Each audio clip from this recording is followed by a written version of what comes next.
तो दोनों अंडकोश बाहर होने चाहिए शरीर से, क्योंकि अंडकोशों में स्पर्म बनने के लिए लो टेम्परेचर की जरूरत पड़ती है। कई लोग ऐसा बोलते हैं कि इस बच्चे में गैस बूढ़ों जैसे बनती है, फूड सप्लीमेंट ले रहा है, उसकी एनर्जी को यूटिलाइज नहीं कर पा रहा, तो अब क्या करेगा, ये ज्यादा खाना शुरू कर देगा। और बेहतरीन लोगों को नमस्कार, सादर प्रणाम।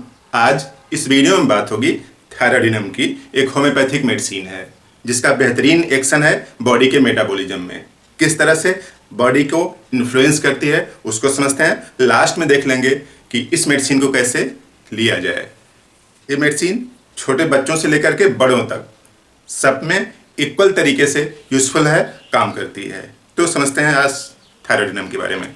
जैसे यूं समझ लीजिए कोई एक ऐसे बच्चा है और आज बच्चा है तो कल बड़ा होगा, धीरे धीरे बॉडी के साइज और उसमें जो आर्गन है, ब्रेन, सबका डेवलपमेंट होगा, यानी ग्रोथ होगा और डेवलपमेंट होगा, मानसिक और शारीरिक।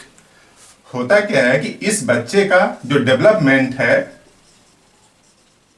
वो अरेस्टेड है, यानी बेहतर तरीके से नहीं हो रहा है जैसे होना चाहिए।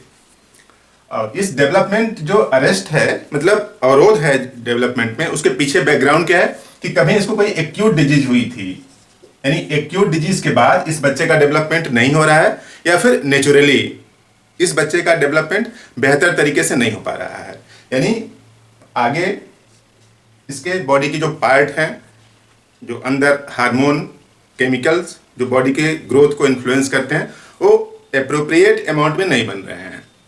इस वजह से इसका डेवलपमेंट अरेस्टेड है। तो अब बच्चा करेगा क्या? अब डेवलपमेंट अरेस्टेड है तो क्योंकि उसको एनर्जी कम मिल रही है, एनर्जी कम मिल रही है। बच्चा जितना खाता है पूरा यूटिलाइज नहीं कर पाता। नॉर्मली होना क्या चाहिए कि बच्चा मान लीजिए जो कुछ भी फूड सप्लीमेंट यूज किया तो जितना उसमें एनर्जी है उस फूड में टोटल उसका यूटिलाइज उसको कर लेना चाहिए, यानी जितना फूड सप्लीमेंट लिया उसके 100% एनर्जी का यूटिलाइजेशन करना चाहिए, 90% तक, 90 से 100% तक कर लेना चाहिए। लेकिन इस बच्चे में हो क्या रहा है कि जितना भी फूड ले रहा है वो उसका 15 से 20% के आसपास यूटिलाइज कर रहा है, यानी यूटिलाइजेशन कम है। अगर यूटिलाइजेशन कम है तो सीधी सी बात है कुछ ज्यादा खाएगा, यानी बच्चा खाता है खूब ज्यादा है, शरीर नहीं बन रही है, बॉडी इमेसिएट कर रही है, और जो स्टूल पास करता है तो वो पूरा फॉर्म नहीं होता, यानी ईटिंग वेल, अच्छे से खा रहा है लेकिन लूजिंग फ्लैश, बाहर चला जा रहा है। तो शरीर में यूटिलाइजेशन नहीं हो रहा है, इस वजह से इसकी बॉडी पनप नहीं रही है। तो दो बैकग्राउंड हैं, एक तो कोई एक्यूट डिजीज हुई थी उसके बाद इसका डेवलपमेंट नहीं हो रहा है, या फिर बॉडी के जो रेगुलेटरी मैकेनिज्म है अंदर वो ठीक से परफॉर्म नहीं कर पा रहे हैं, इस वजह से डेवलपमेंट नहीं हो रहा है। तो अब होगा क्या कि जब यहां पे बच्चा आ जाएगा तब भी इसको कुछ न कुछ बीमारियां घेरे रहेंगी, और रिजल्ट क्या आ जाएगा कि इसको थायराइड हो गया है। तो अगर हम लोग अर्ली स्टेज पर इसको समझ लें, इसी वाले स्टेज पर, यानी जब उसको एक्यूट डिजीज हुई, तो ध्यान रखिए बच्चे में कि एक्यूट डिजीज हो जाने के बाद फिर वैसा पहले जैसा हो जाना चाहिए था, खाने पीने, खेलने में और चीजों में जो पैरामीटर्स हैं पहले जैसा सेट हो जाना चाहिए बीमारी ठीक होने के बाद। लेकिन यहाँ पे इस बच्चे का नहीं हो पा रहा है, तो इसी वजह से थायराइडिनम का यूज करना पड़ेगा इसको ठीक करने के लिए। तो देखिए क्लियर कट लिखा है कि अरेस्टेड डेवलपमेंट इन चिल्ड्रन, बच्चे में डेवलपमेंट अरेस्ट हो गया है, यानी बेहतर नहीं हो रहा है। तो कैसे पता चलेगा?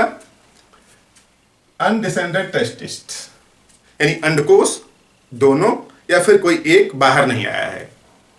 तो यानी ये जो डेवलपमेंटल एबनॉर्मलिटी पहले से चल रही है, तो दोनों अंडकोश बाहर होने चाहिए शरीर से, क्योंकि अंडकोशों में स्पर्म बनने के लिए लो टेम्परेचर की जरूरत पड़ती है।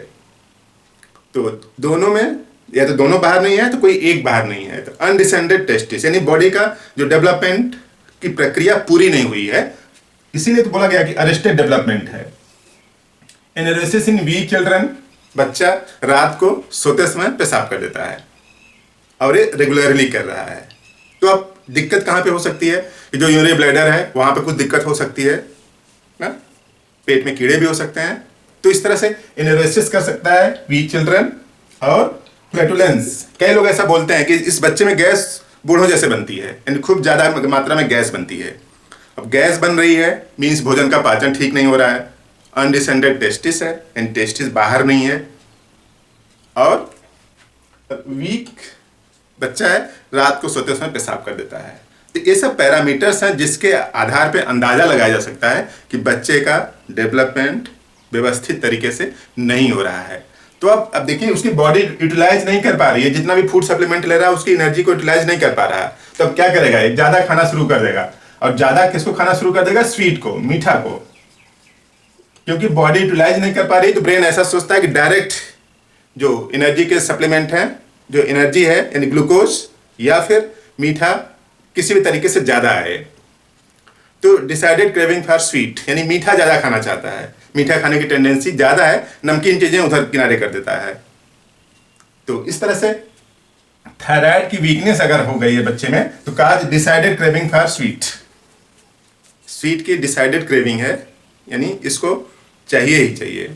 तो इस तरह से थायराइड की वीकनेस है। अब थायराइड की वीकनेस है तो इसको दूर करने के लिए किस तरह से दूर करेगा, ये लिखा है general regulatory influence over mechanism of organ nutrition growth and development.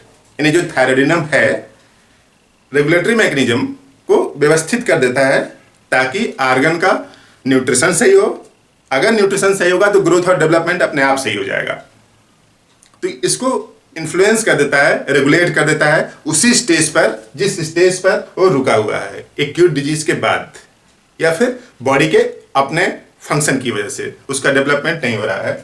तो इस तरह से रेगुलेटरी इन्फ्लुएंस है उसके ऊपर। ये सब बातें बोरिक मैथमेटिका में लिखा है, पढ़ सकते हैं वहां से। तो ग्रोथ और डेवलपमेंट को रेगुलेट कर देता है, और वीकनेस और इजी फटीग यानी जो जल्दी से खेलता हुआ बच्चा थक जाता था, जल्दी से कमजोरी थी, थकान जल्दी लगती है, उसको दूर करेगा। वीक पल्स, जो पल्स है वो कमजोर है उसको भी सही करेगा। और tendency are to fainting and palpitation, थोड़ा दूर चल लेने पर कुछ मेहनत का काम कर लेने से हाफने लगता है, धड़कन बढ़ जाती है। तो fainting and palpitation, cold hand and feet, हाथ पैर ठंडे रहते हैं, और लो ब्लड प्रेशर भी लो आता है।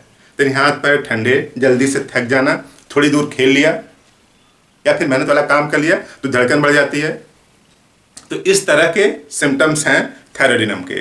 तो थायराइडिनम के इस तरह के सिम्टम्स को ठीक करने के लिए आप यूज करें थायराइडिनम होम्योपैथिक मेडिसिन।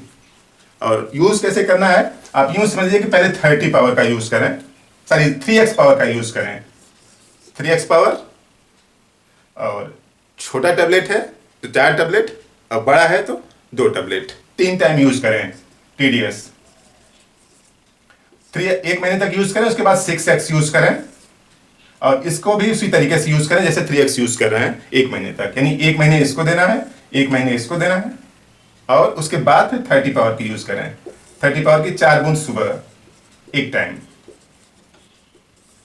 4 बूंद सुबह 1 टाइम जीभ पर यूज करें। तो इस थायराइडिनम से लगभग 3 महीने में जो अरेस्टेड डेवलपमेंट है, जो बच्चा पनप नहीं रहा है, उसकी बॉडी विकसित होने लगेगी, ग्रोथ न्यूट्रिशन ठीक होने लगेगा बॉडी के अंदर। सिम्टम्स इस तरह से होने चाहिए। तो आप दें, ट्राई करें, बच्चा ठीक होगा, उसका रिस्पांस कमेंट बॉक्स में लिखें। तो आपने काम की बात यहाँ तक देखा, समझा, तो इस वीडियो को लाइक करें, शेयर भी कर दें और लोगों की जानकारी बढ़े। Thank you.